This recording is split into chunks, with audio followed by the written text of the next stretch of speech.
Bismillahirrahmanirrahim. Assalamualaikum warahmatullahi wabarakatuh. Hari ini kita akan berbincang mengenai satu negara yang memiliki sistem pendidikan terbaik di dunia, yaitu adalah Finlandia. Eh, ada satu aspek penting mengapa kemudian pendidikan itu menjadi hal yang sangat penting di Finlandia. Karena pemerintah memberikan satu pandangan bahwasanya pendidikan itu menjadi kunci bagi masyarakat bisa beradaptasi kepada lingkungan di sekitarnya dan untuk merubah dunia tentunya.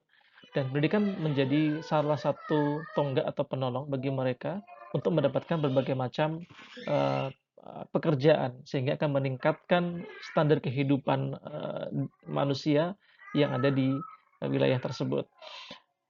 Tetapi yang tidak kalah penting adalah bahwasannya sistem pendidikan di satu negara itu tidak bisa 100% dikopi oleh negara yang lain karena memiliki perbedaan kultur, budaya, kemudian kebijakan yang terutama masalah itu ya. Kemudian ada aspek mengenai good practice atau praktek yang baik. Apakah itu bisa diadaptasi atau tidak itu tergantung. Ya, bahwa kemudian banyak masyarakat di dunia yang mencoba untuk mengkopi pendidikan yang ada di Finlandia, sebagian besar berhasil, sebagian besarnya tidak. Karena apa? Terkait dengan tadi bahwasannya tidak semua sistem pendidikan di satu negara itu bisa diterapkan di negara lain karena berbasis tadi budaya setempat.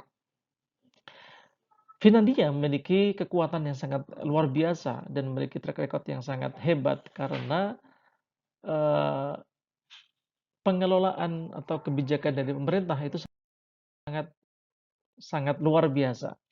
Jadi kalau kita melihat kepada performing education atau perform pendidikan yang ada di Finlandia, kita bisa melihat dari data di sini dari Economist 2019 kita bisa melihat bahwa saya Finlandia menempati peringkat pertama pada Educating for the Future indeks pendidikan untuk masa depan terbaik pertama di dunia.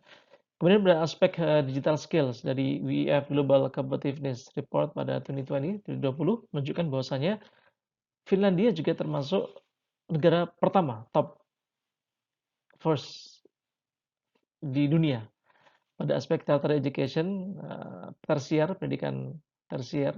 Kita bisa melihat tahun 2020 nomor 2, kemudian the happiest country in the world itu nomor 1.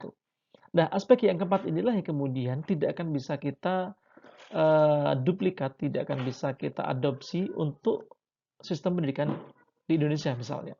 Karena apa?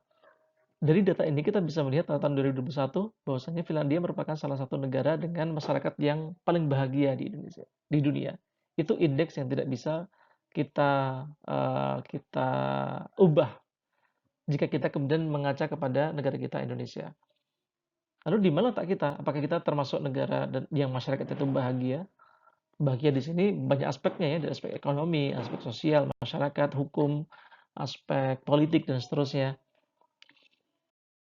Nah, tetapi pada dasarnya adalah kalau kita melihat sejarah apa namanya pendidikan di Finlandia juga tidak tidak kemudian berhasil ya.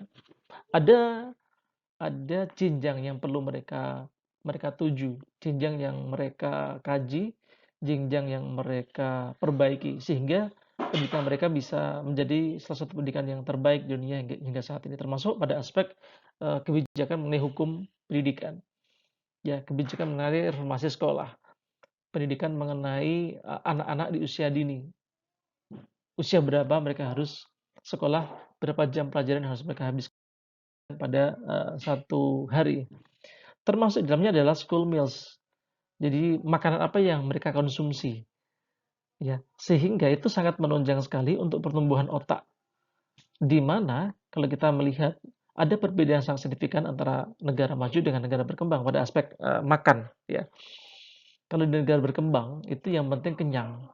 Tapi yang negara maju ini asupan dari gizi atau kemudian zat-zat yang diserap oleh otak ini harus menunjang.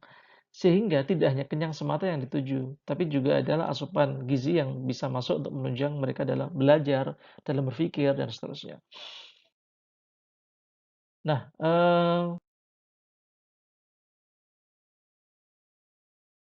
pada sistem pendidikan hari ini di Finlandia kita bisa melihat bahwasannya,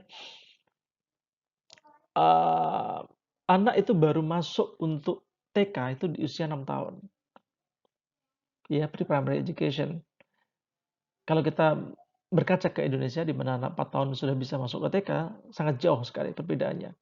Ya, usia 0 sampai 5 itu anak hanya bermain, tidak ada beban untuk belajar di situ. Mulai belajar di usia 6 dan basic education atau sekolah, dasar itu di usia 7 sampai 16 tahun.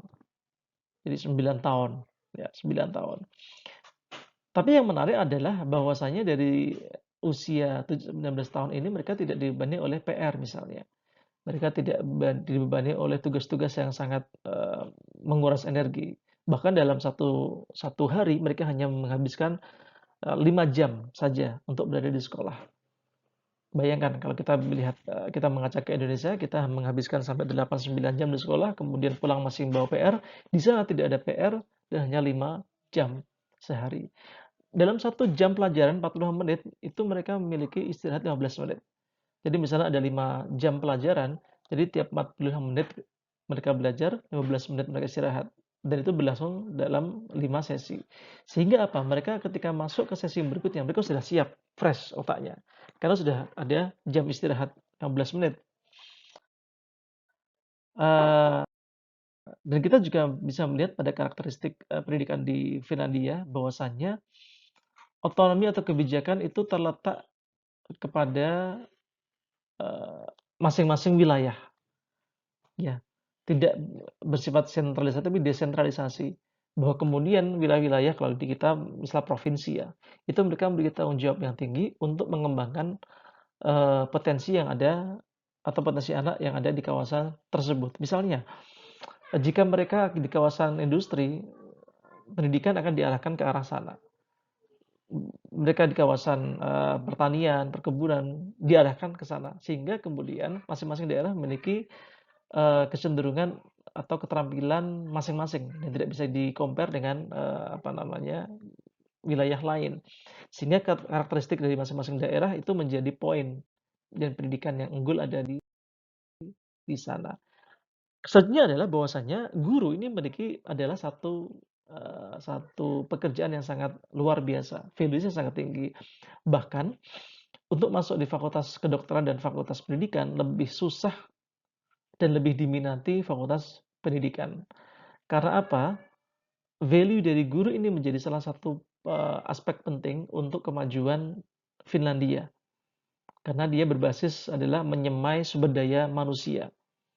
Sehingga kemudian otonomi atau kebijakan profesional guru ini menjadi hal yang sangat penting untuk pemerintah. Bahkan di salah satu website di Kementerian Pendidikan dan Kebudayaan di Finland dijelaskan bahwasanya untuk bisa mengajar guru minimal harus mendapatkan gelar S2 atau Masters. Itu pun tidak langsung bisa mengajar. Butuh ada apa namanya? Ada training yang perlu dilakukan sebelum mereka benar bisa terjun ke sekolah. Begini bisa saya sampaikan, kurang lebihnya mohon maaf. Terima kasih. Kita ketemu lagi di minggu depan. Assalamualaikum warahmatullahi wabarakatuh.